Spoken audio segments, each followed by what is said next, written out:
slovenly and utterly careless and unreliable. There was, for instance, no explanation why the index number entries in the register started from number 38 and how the missing ones were counted. The register itself was shown to be replete with unfilled student information gap, which the witness explained related to students who had not collected their KCSE certificate. The witness was numerously referred to incomprehensible entries in the respective columns, such as one where the entry Rwandese was made in the column for date of leaving school, while in another one the entry India was made in the column for school leaving certificate number.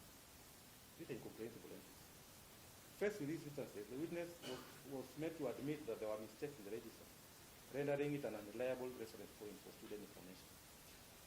The evidence of this witness and the state of Exhibit 25 brings to serious question its reliability as an exhibit in this case.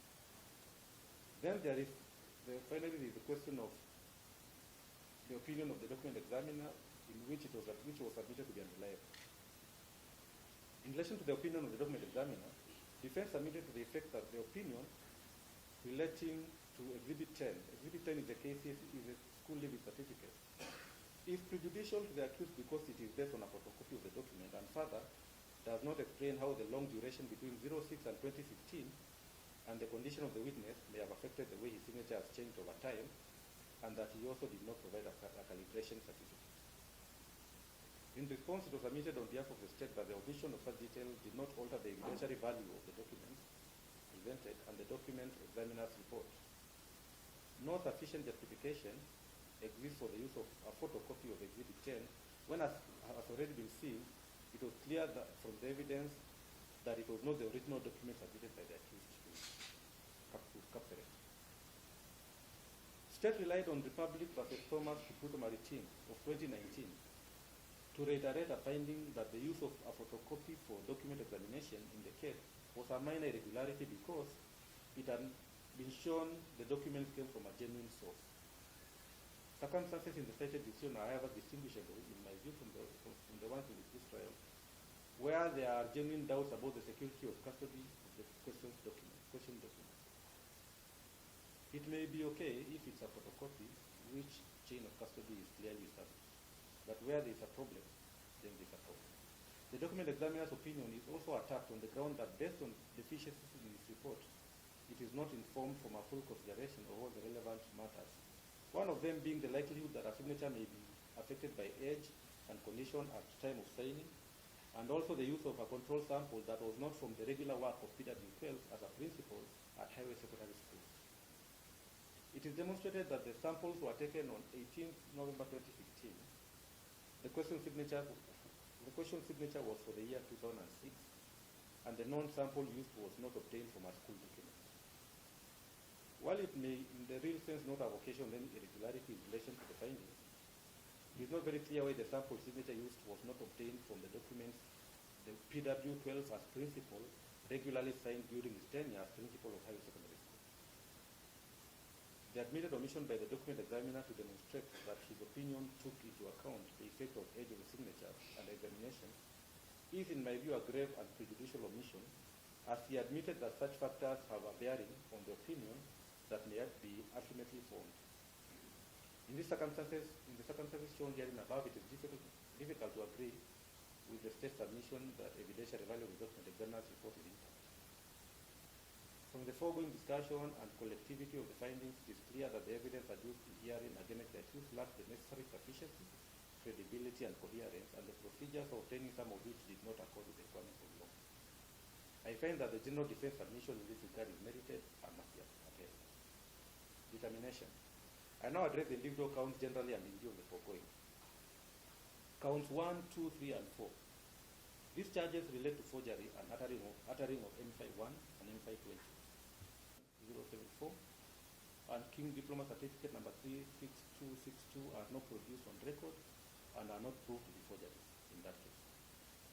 Both counsel for the state and the accused have cited the seminal decision in Caroline Wanjiku Ngugi versus Republic 2015, in which the ingredients that are necessary to be proved in a charge of forgery were discussed, citing the Indian case of Fukati Choduri versus State of Orissa in India.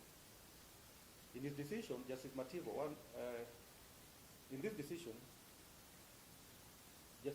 Chivo, in one of the quotations citing the ingredients, rendered himself as follows. Referring to the another Nigerian case of Alaki versus the state. The ingredients of forgery, for the offense of forgery, are as follows. Number one, that there is a document or writing. That is the first thing that must be proved. Number two, that the document or writing is forged. Number three, that the forgery is by the accused person. Number four, that the accused person knows that the document or writing is false. Number five, that he intends the false document to be acted upon to the prejudice of the victim in the belief that it is genuine. Those are the ingredients that must be proved in a charge of forgery. There was also reference to the case of Patrick Miguna Ritu versus Republic 2018, cited on behalf of the state, in which the following passage appears, and I quote it: a document that is false must tell a lie about itself and not about the maker. We think the position is better put by stating that the false document is forged if it is made or used, if it is made to be used as genuine. End of quote. Having regard to the two decisions, it is plain that the proof of a charge of forgery and by extension, the kindred offense of uttering must entail the proof of a false written document as a public offense. Further, the fact of being false must be established purely by considering the document itself and not from extrinsic evidence. It is the document itself that must say, I'm lying. Exhibit 10, which is the subject of considerable discussion herein above, was produced in support of the charge of forgery in count 5 and the charge of uttering in count 6. It has been ascertained on available evidence that the person named in the document has not been correlated to the names of the accused in the charge.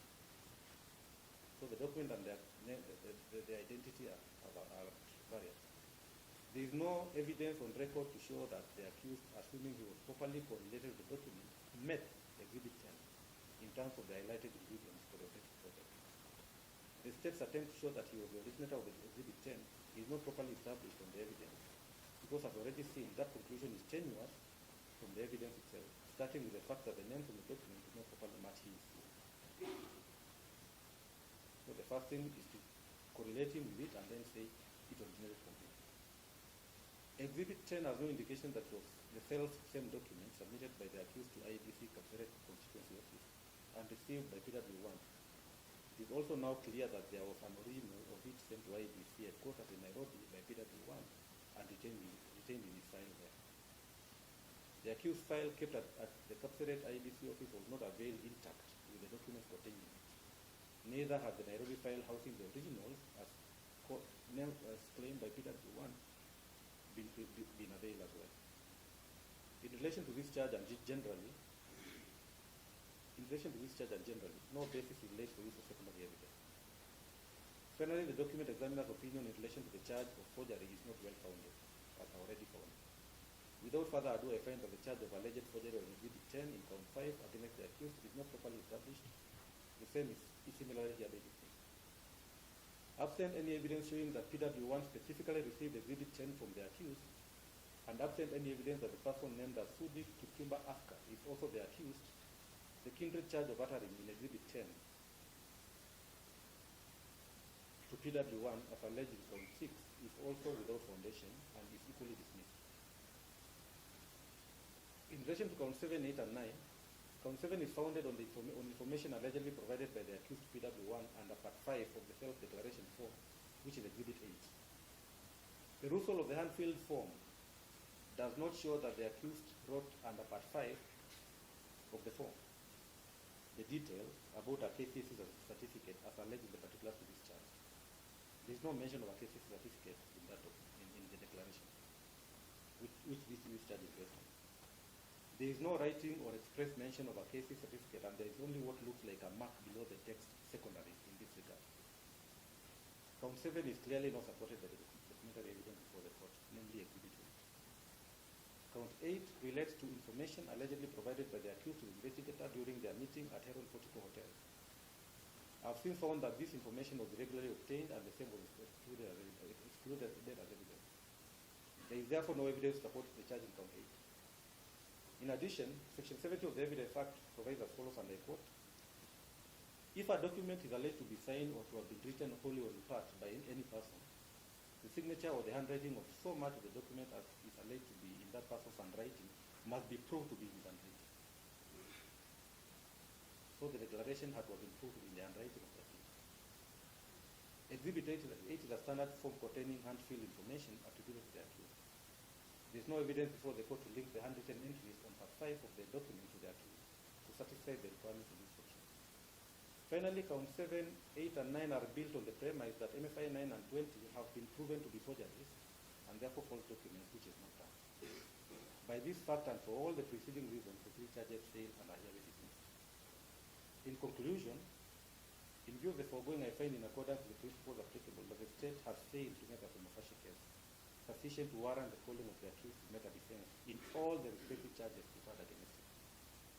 The orders that fit this trial are that upon conclusion, I agree with defense submission that an order of acquittal should issue, which is hereby issued under section 210 CPC in relation to each charge preferred against the accused here. Right to appeal 14 days.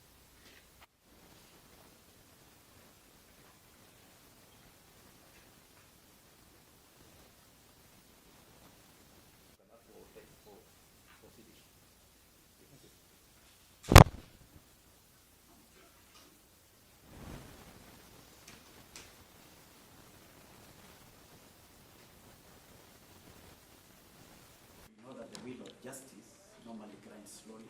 Yes. It has taken long, and when it grinds and comes to a halt, yes, it grinds harshly. And harshly, my lord, it can be both positive and negative. Yes. You know, in these circumstances, we really appreciate that it has been positive on our side. Yes. Thank you very much. Yes, that I've been involved right from the beginning to the end of it. Yes. And I've learned so much through your guidance and also the State Council as well as our Defense Council. And with most emphasis, I would like to thank my lead counsel, Mr. Ruto, together with the young men who were with us, particularly Mr. Tunen, for having exhibited very, very serious interrogation skills, of which I would believe that I would rather say it off record that he deserves to do a master's degree in case he has not done any. Yes. And I've also learned a new set of jurisprudence. I'm actually, I teach criminal law to the highest level of my life, and the experiences I've had from a Kenyan court have added value to what I thought I knew that I did not know. And I'm forever indebted to criminal justice in this country for having been patient, Council, Johnny Cochran. And I feel that our country is going to the...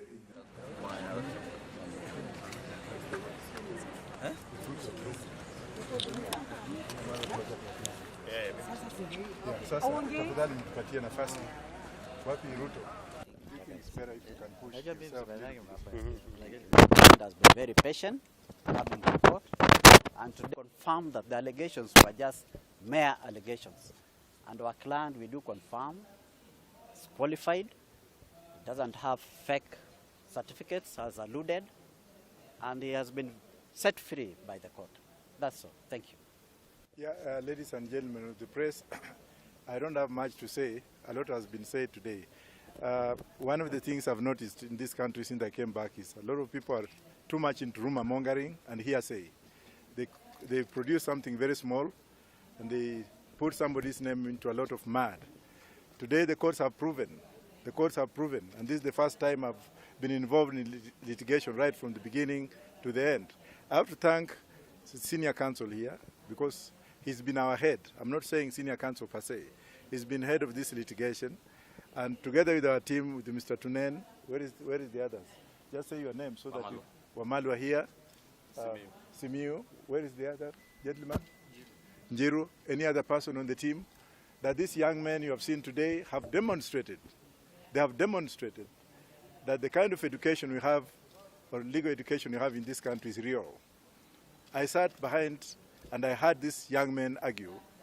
And I was like, wow, was I in a UN court, US court, UK court?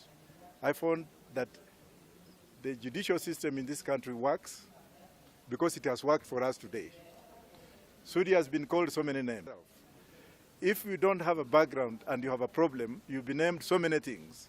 Today, God has proven to us that what this gentleman has gone through for the last 8 years has been in vain.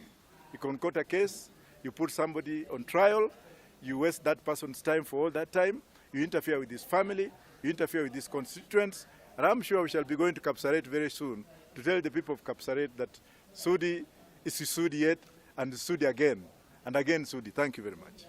Young advocates that were involved in this matter. We would like to really thank the judicial process, beginning with the court, for the lengthy, well-rounded reason to work for the people of Kapsaret and for the people of Kenya. And we really thank